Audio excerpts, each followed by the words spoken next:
खबर इटावा से, जहां पर कथावाचक कांड में बड़ा खुलासा हुआ है। अहीर रेजिमेंट के गगन यादव ने भीड़ को जुटाई थी और अब ये आरोप लग रहे हैं गगन यादव पर कि उसकी अपील पर ही लोग पहुंचे थे और उन्होंने ही उपद्रव किया है। दादरपुर गांव में कल उपद्रवियों ने पथराव कर दिया था।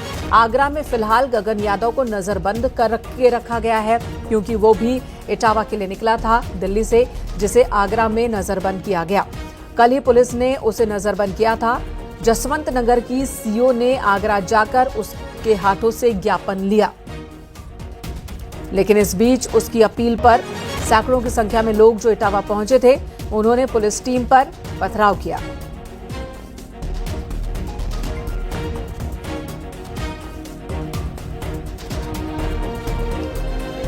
दिनेश शाक्य हमारे सहयोगी फोन लाइन पर मौजूद हैं।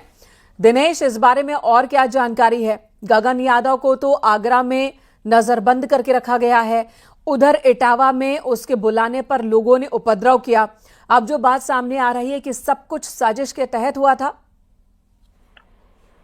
बिल्कुल, इटावा में 21 जून को कथावाचक अपमान प्रकरण की शुरुआत होती है और 23 जून को ये पूरा मुद्दा सुर्खियों में आता है। वायरल वीडियो के आधार पर फिर समाजवादी पार्टी की इसमें एंट्री होती है। पीड़ितों को लेकर के एसएसपी के समक्ष जाया जाता है और मुकदमा दर्ज किया जाता है। इसी के साथ में ही अहीर रेजिमेंट नाम का एक संगठन है, जिसके अध्यक्ष गगन यादव है, उनकी तरफ से आह्वान किया जाता है कि जो दादरपुर गांव में घटना घटित हुई है, ये लोग वहां जाएंगे और जो लोग आरोपी हैं उनको सबक सिखाएंगे। तो कल का दिन तिथि मुकर्रर की गई थी और इसी आधार पर गगन यादव आगरा के एक होटल में कैंप किए आकर के पुलिस ने उनसे ज्ञापन लिया है। इटावा की डिप्टी एसपी है जसवंत नगर में तैनात आयुषी सिंह, वो वहां जाकर के ज्ञापन लेती है।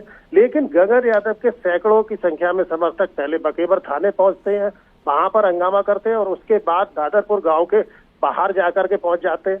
पुलिस पर पथराव करते हैं। जवाब में पुलिस कोशिश करती है रोकने की, फिर लाठीचार्ज होता है। पुलिस को फायरिंग तक करनी पड़ी रोकने के लिए। इस पूरे प्रकरण में 19 लोगों की गिरफ्तारी कर ली गई है। 13 वाहन दिनेश, पकड़े ये गए। गगन यादव कौन है? ये सोशल मीडिया इन्फ्लुएंसर है, किसी पॉलिटिकल पार्टी से जुड़ा है? कई नेताओं के साथ इसकी तस्वीरें भी वायरल हो रही हैं।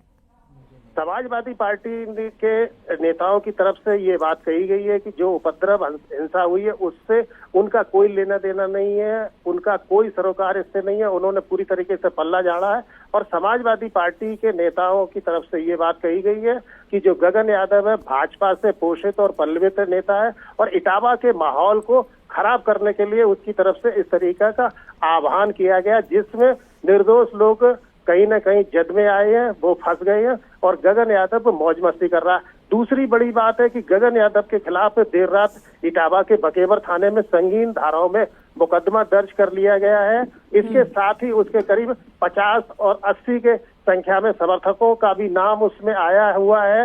अब पुलिस पूरे प्रकरण को लेकर के गहन जांच और प्रक्रिया करने में कानूनी जुटी हुई है। इस तरीके की बातें अभी पुलिस अधिकारियों की तरफ से कही गई हैं और पुलिस अधिकारी निश्चित ही गगन यादव के खिलाफ भी बड़ी और कड़ी कार्रवाई इस पूरे प्रकरण को लेकर के अमल में लाएगी, क्योंकि गगन यादव की वजह से ही इटावा का माहौल खराब हुआ है। जी, धन्यवाद इस वक्त दिनेश पूरी जानकारी देने के लिए। तो गगन यादव जो खुद को युवा नेता बताता है, समाजवादी विचारधारा से प्रेरित बताता है, लेकिन फिलहाल किसी भी पॉलिटिकल पार्टी से जुड़ा हुआ नहीं है।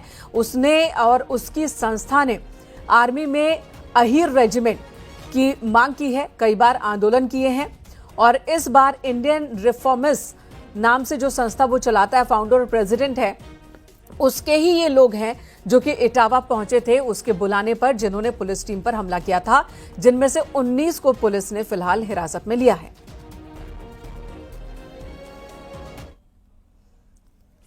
इटावा के दादरपुर उपद्रव में 19 आरोपी अरेस्ट किए गए। कथावाचक विवाद को लेकर प्रदर्शन हो रहा था।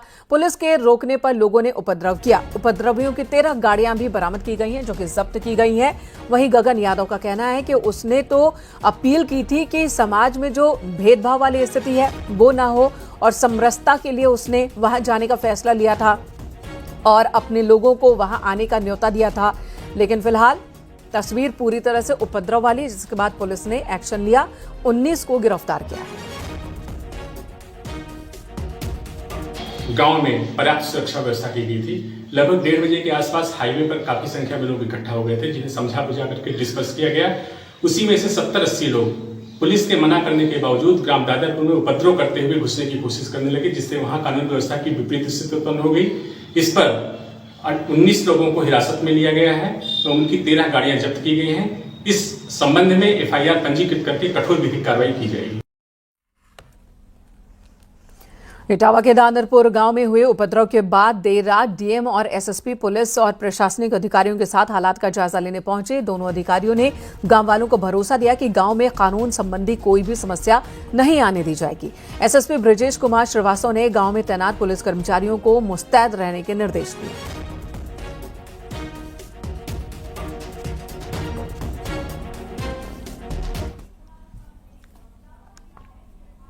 इटावा के कथावाचक अपमान मुद्दे पर जमकर राजनीति हो रही है। दादरपुर गांव में भागवत कथा के आयोजकों ने कथावाचकों से अखिलेश यादव की मुलाकात पर सवाल उठाए और नाराजगी जताई। दादरपुर गांव में भागवत कथा का आयोजन करने वालों के मुताबिक अखिलेश यादव ने सिर्फ कथावाचकों से मिलकर गलती की है। ब्राह्मण समुदाय के इन लोगों ने इनके मुताबिक अगर अखिलेश यादव ने उन्हें भी बुलाया होता तो दोनों पक्ष की बात वो सुन लेते। हम भी उनके हैं, उन्हीं की डिस्ट्रिक्ट के, हम ब्राह्मण हैं तो क्या जात पात तो वही करे, हमें भी बुला लेते, हमारा भी क्या, हमारा भी दुख दर्द सुन लेते, हमें भी कुछ दे देते कि तुम्हारी भागवत रद्द हुई, चलो हम ये दे रहे हैं, तुम कराओ, हम तुम्हारे साथ हैं। तो आज ये बात होती, हम भी खुश होते। हमारे अलग है भी, अखिलेश यादव हमारे, श्री मुलायम सिंह यादव हमारे थे, हमारे वो गैर थे। हमारी जनपद के, हमारे जिला के लिए उन्होंने कितना किया, वो हमारे लिए गैर थे क्या? ये एक पर्ची कर देते तो दुख होता है। राजा हैं, हम उनको जैसे उन्होंने बुलाया वैसे मुझे भी बुला लेते, उनका कर्तव्य बनता था, हम तो उनकी प्रजा है। उनने एक तरफी व्यवहार किया ना, उनको बुलाने था हमें।